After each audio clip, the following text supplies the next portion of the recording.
What's up YouTube, Tenton here. And assuming you read the title of the video, yes, for my next video, I wanted to ask you guys for some help. For my next video, I wanted to do good guys versus bad guys on Death Battle. It's a popular request, and I thought it'd be a fun topic to look into. And to my surprise, it's a lot more common than people might initially think. In the comment section, I saw people saying it's basically only Hulk versus Doomsday and Grey versus Esdeath, which is just blatantly not true. There's surprisingly a lot of hero versus villain fights. And for a lot of them, I already have an established opinion on them for the fact that they count. What you guys will be helping me decide is if these fights should count as heroes versus villains, because a lot of the characters that Death Battle has used over the years have both been heroes and villains. The first notable example I can give is Zangief versus Hagar. Zangief has been a villain in multiple games and has certainly done villainous things in the past. Zangief has also done good things and is generally more portrayed as a lesser villain or more heroic nowadays. So should Zangief count as a villain in this video? Leave your thoughts on that in the comments below. For the rest of the video, I will simply be going over the matchups I personally thought of when going down the entire list of all the fights Death Battle has done. These episodes feature characters that were at least at one point villains, or characters that are generally villainous but may have changed over time. An example of an episode that will be just blatantly excluded from this would be Vegeta vs. Shadow, to where both were essentially villains at one point. Both of them have fully reconvened from that and become heroes, to the point to where their old characterization is blatantly not them.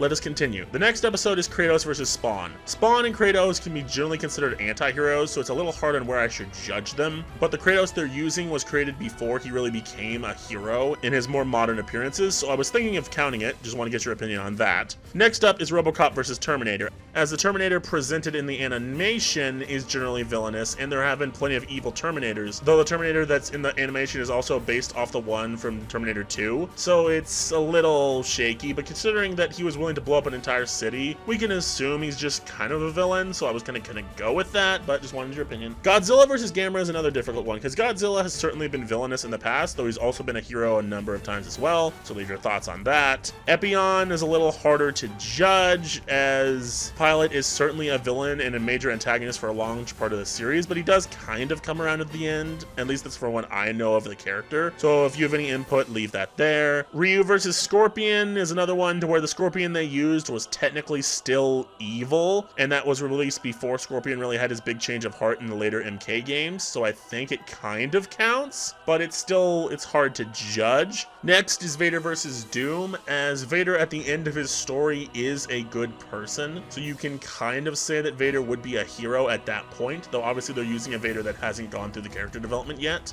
Obviously Doom has been a good person as well on multiple occasions, but Doom generally sticks to his evil shtick, so I'm still counting Doom as a villain. So it really comes up to what you guys think about Vader. After that would be Flash versus Quicksilver, as Quicksilver has certainly been heroic before, but he's also has a villainous streak in his history, and he's portrayed very much as a villain in the animation. So again, up to what you guys think. I'm personally fine counting him either way, just we'll see what the community thinks.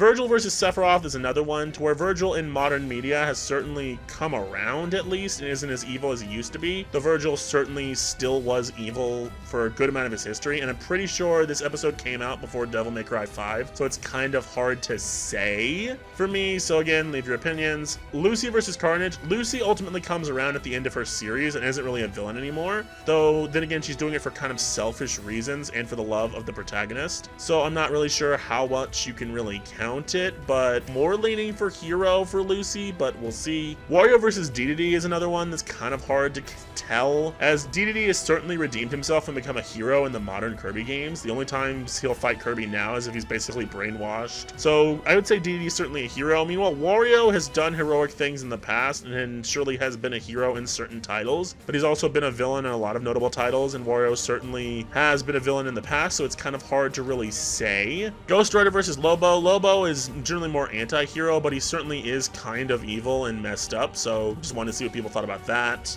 Dragon Zord versus Mechagodzilla, because Mechagodzilla is generally presented as both a hero and a villain. Based off the one they used in the animation, I was leaning more towards hero, so I wasn't going to count it. For the last two, we have Beerus versus Galaxia and Chrono versus Venom. Beerus Galaxia is like, Beerus was more antagonistic rather than just straight villainous. Meanwhile, Galaxia, she technically has a turnaround at the very end, and then she immediately dies. So I was more willing to say Galaxia was evil for a majority of her time, so I'm more willing to go villain on her, because she never really gets to do anything with being a hero. And meanwhile, Beerus, I would say Beerus is just generally, you can play decisive as hero, even though he's certainly morally gray, but certainly more good than bad. Chrono versus Venom, it really depends on Venom, because Venom has been a hero multiple times in the comics before. I'm assuming people would probably want to focus on the Eddie Brock variation, which is what Death Battle did, and he certainly has been good on occasion, but he's generally a villain, so I'm probably going to go with that. And with that being said, those are all of the matchups that were kind of iffy. I'm going to avoid mentioning the other matchups because, well, that would spoil the video. But just leave your opinions in the comments below. I'll see what you all have to say, and then I'll tweak the other video accordingly. Generally, the most popular opinion listed in the comments will likely be what I go with, unless someone brings up very good arguments, in which case people can refer back to this video. Generally speaking, just give your opinions in the comments, and I look forward to seeing what you all have to say. This has been Tenton. Peace.